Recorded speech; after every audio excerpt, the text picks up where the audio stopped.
Let's say China. China. China. China. China. China. There are next door neighbors, and you can actually see Russia from land here in Alaska. You go over to China. China.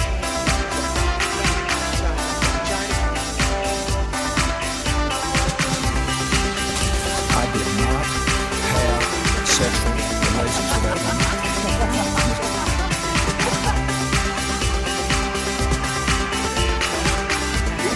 Trump's statement, tweeting out insults to Angela Merkel. What's he doing?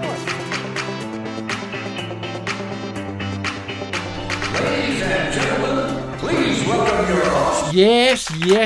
Hello and welcome. I am James Andrews, and you are listening to So This Happened, the only news you need if your name is Phoebe, or Penelope, or Peter.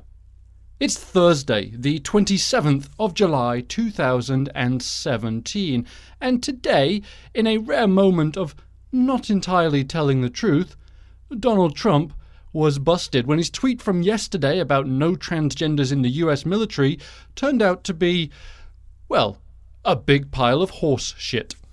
When today the chairman of the Joint Chiefs of Staff told subordinates that the US military will not make any changes to its transgender policy. In a letter, he wrote, "I know there are questions about yesterday's announcement on the transgender policy by the President," and this is Marine Corps General Joseph Dunford, who is the chairman of the Joint Chief of Staffs. He then continued, "There will be no modifications to the current policy until the President's direction has been received by the Secretary of Defense and the Secretary has issued implementation guidance. In the meantime, we will continue to treat all our personnel with respect." And so here we are, another instance where Donald Trump tweets something out that he has a thought in his head, and then it turns out that he hasn't actually talked to anybody about it. And in fact, the thing that he tweeted is, well, A, not doable, and B, nobody knew about it. And therein is the danger of having a social media president. It sort of reminds you when you send a drunk text out. Now, I have never done that. But, you know, I've heard stories of people going out on the town, having a few drinks, and then thinking it'll be a great idea to send a text to somebody with something that they wouldn't necessarily send if they thought it through. And then the next day, they're going through their outbox going, fuck, did I really send a picture of my penis to my uncle? Damn it, James. Damn it. And sticking with the military for just a moment, Donald Trump yesterday, when he tweeted that no transgenders were going to be allowed in the army, or the military I should say, he cited that the cost of having transgendered people in the military would be prohibitive. Well, the Rand Corporation, which is a think tank, last year they estimated that transgender-related health costs in the military add up to about $8.4 million a year, which is quite a lot of money.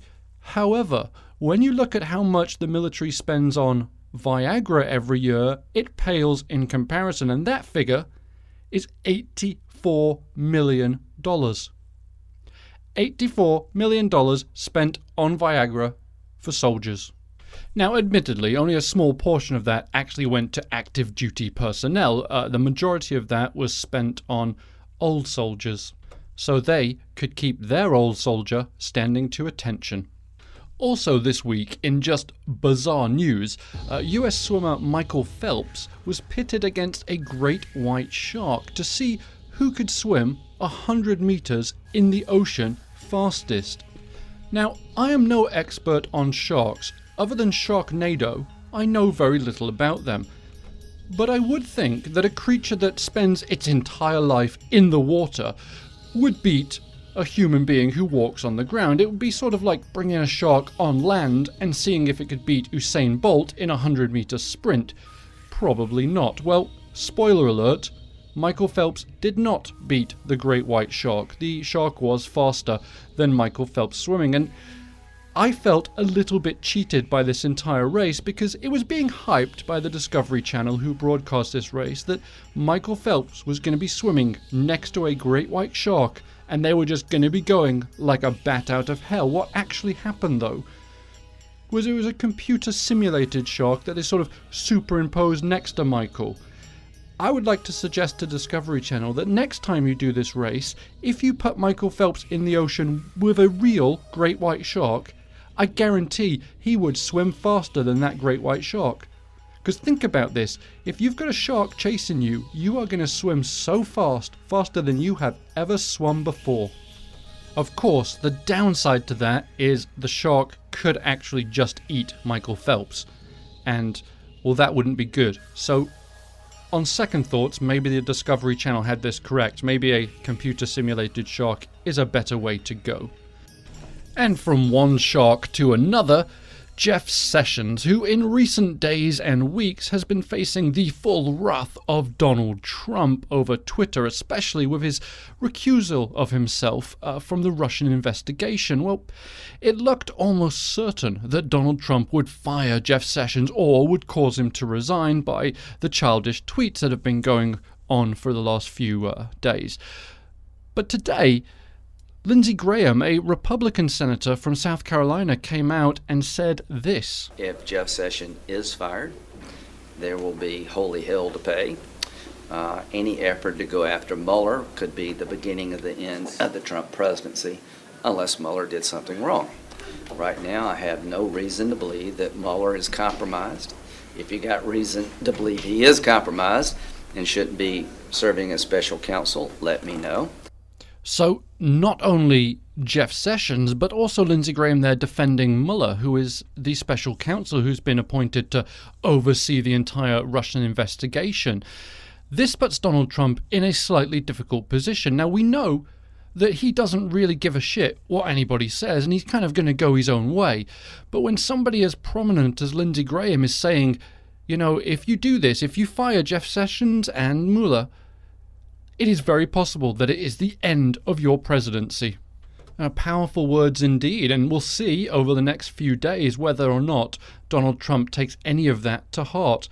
I'm pretty certain that tomorrow we'll be reading out a tweet from Donald Trump where he'll give Lindsey Graham a nickname. What will it be? What do you think?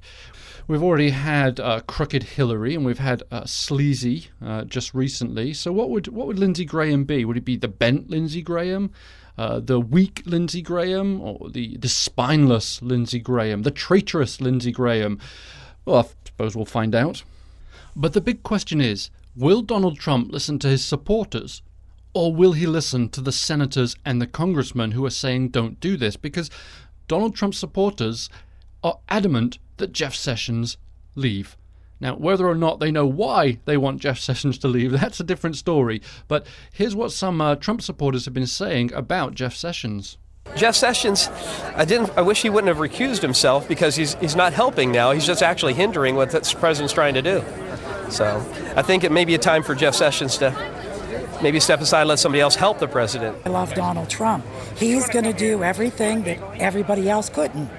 You know, and I'm just sick of all the people in Washington fighting the man.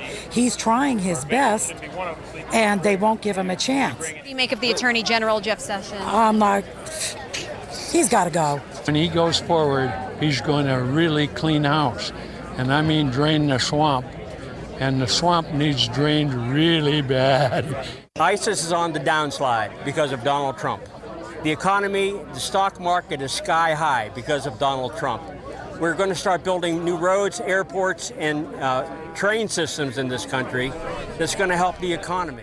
So there are the Trump faithful saying, yes, fire Jeff Sessions. And whether or not they know why they want Jeff Sessions to be fired doesn't really matter, because all they know is that Donald Trump has said, I don't like Jeff Sessions anymore. So now all these people who, I guarantee, love Jeff Sessions until this happened are now saying, yeah, fuck him, he's a bad guy, get rid of him. And then that last chap that was talking there about building railways and airports, and well, he's in cloud cuckoo land, isn't he? But that is the danger of these Trump zealots, really. They really, truly believe every single thing the president says. So when Donald Trump says, I'm bringing coal jobs back, they all said, yes, you're bringing coal jobs back. But the reality is, since Trump took office, only 800 coal jobs have been created, which is less than Barack Obama created in his last 6 months. And Barack Obama didn't even like coal. So the message that Donald Trump is giving to his supporters isn't entirely true. And we saw that yesterday when Donald Trump said no more transgender people in the army. People were going crazy. They were going, yeah, finally, Donald Trump's, yeah, yeah. And then it turns out today, well, wait a second, actually, that's not true at all. Donald Trump just tweeted that and nobody knows about it, and it's certainly not going to happen.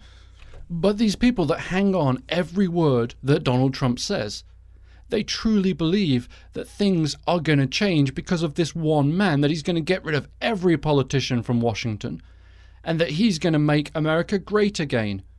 And what does that mean? Does anybody know what make America great again means? Because I have absolutely no idea.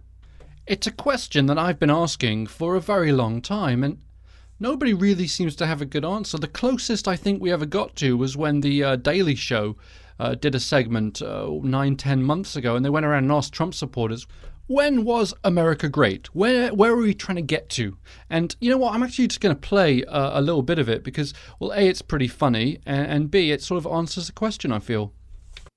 So, when was America last great? For me, I would say the turning point for our country was 1913, when we passed the 17th Amendment. And what's so, like back when, like women couldn't vote? Yeah, back up, but again, let's go back. That's kind of your sweet spot right there. Absolutely, but 1913. What year was America great? When it was founded. Except for the slavery stuff. Except for the slavery stuff, you know? I think we were probably our strongest immediately post-World War II. So around the 1950s? Yeah, mid-40s, 50s. I mean, I think the 50s was great other than, segregation and women's rights. Look, we could sit here and paint negative faces of all times in America. Correct. It's make America great again. So when was the last great? It's always been great. If it's always been great, what are we trying to go back to? We're not going back. We're going forward. Well, I guess the 80s were pretty good. Right, the 80s. The 80s, great music, great crack video cocaine. games, crack cocaine. Yeah. Well, we're always great. The people are great. So America is great right now. So we did it. No, we didn't do it. America became great when the Founding Fathers put pen on paper in 1776 and decided to build a country based on laws. Right. That was greatness. That was awesome. Yeah. Other than the slavery, obviously, that was terrible. And we did have that. Yeah, we did have that and the Indian thing, right? That was terrible. And the women's voting thing. But other than that, that was awesome. A few hiccups along the way, you know. Like they say, nobody made it to the top without breaking a few pieces of china. That wasn't an insult, by the way. Oh, well, there we go. So I love it when I can do that because it just makes my job really easy. But these people, these Trump supporters, they really have no idea what Make America Great Again means. It's a catchy slogan, but when they actually stop to think about it, they say, well, it's, difficult to say. Because you can't say it's great now, because then you're sort of, well, it defeats the whole purpose of Make America Great Again. But the big question is, when it becomes great again in their minds, they're going to need a new slogan. Because obviously if they make it great, then they can't say make it great again. It's very confusing to me. Well, I tell you what, I'll ponder this on my own because you don't want to hear me just kind of going, right, yeah, maybe you do, I don't know, but I suspect not. And we just have a few minutes left, and I just want to talk about healthcare for a moment. I know we're probably all getting sick of hearing about healthcare, but last night the Republicans voted on a straight repeal bill, and that was shot down. It didn't pass. So now what they're trying to do is pass what they are calling a skinny bill. And essentially what this does is it keeps Obamacare and it just removes one or two little tiny pieces from it. And, well, that's going to happen this evening and possibly into tomorrow.